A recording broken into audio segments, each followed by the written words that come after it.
So we are back. We're finishing up. This is part 2 of solving by factoring, solving quadratics by factoring. Again, our first goal when we're solving this is to get these things equal to 0. Remember, I had you star that these have to be equal to 0 so we can use the multiplication factor of 0, those rules. So here's a problem you'd see. You've done this before. We have x squared plus 6x plus 8, and it equals 0. So we can go ahead and factor this. Again, we can factor this we start with x and x, because everything's plus, it's a plus and a plus. Again, factors of 8, we can go 1 and 8, or 2 and 4. 2 plus 4 is 6, so it's 2 and 4. So that equals 0. So when we solve for these, x plus 2 equals 0. Add negative 2. So one answer here is negative 2. Set this equal to 0. Add negative 4 to both sides. And we get x equals negative 4. So the answer for number 4 was x equals negative 2 and x equals negative 4. Number 5. Look what we have here. Our problem does not equal 0. So we need to get this side equal to 0. So how do we get rid of this 14? In order to get something equal to 0 when we're solving equations, we add opposites. And just like you've been doing for probably 3 or 4 years now, add opposites. And we rewrite this. X squared minus 5x minus 14 equals 0. Now we can factor this. Start with x and x. This is a negative sign, so we need 1 plus and 1 minus. And as I kind of think about my factors, my bigger number is going to be a negative number. So 1 and negative 14 is negative 13, doesn't work. 2 and negative 7 does work. Positive 2 minus 7. So we factored this. Now we can solve it. X plus 2 equals 0 and x minus 7 equals 0. Start by adding opposites. Again, we have another answer of negative 2. Here we add 7. And our answer here is x equal to 7. Two answers.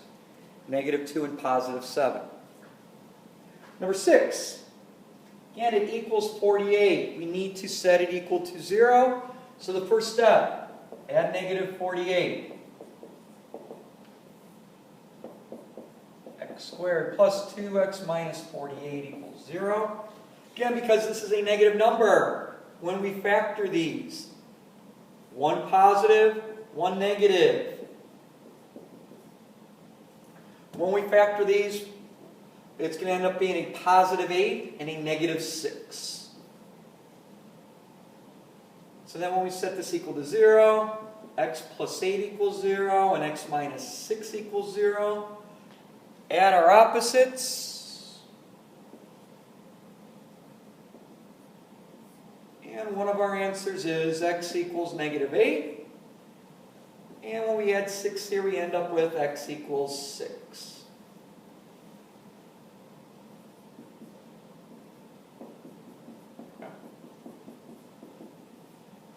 I'm just rewriting this so we have some more room here. Here's number 7. Now, what's nice is it's already equal to 0. We already have that. However, we have something out here in front of this, so we can't just go make our parentheses. We have to do a little bit more. So remember, we start off by multiplying our a times c value. 3 times 10 is 30.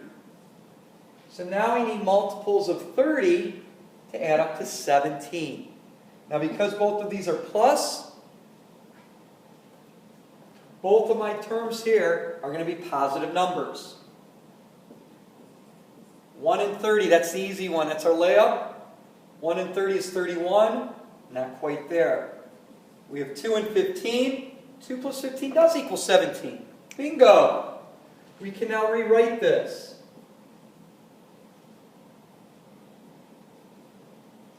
And again, remember, The 2x and 15x do not matter.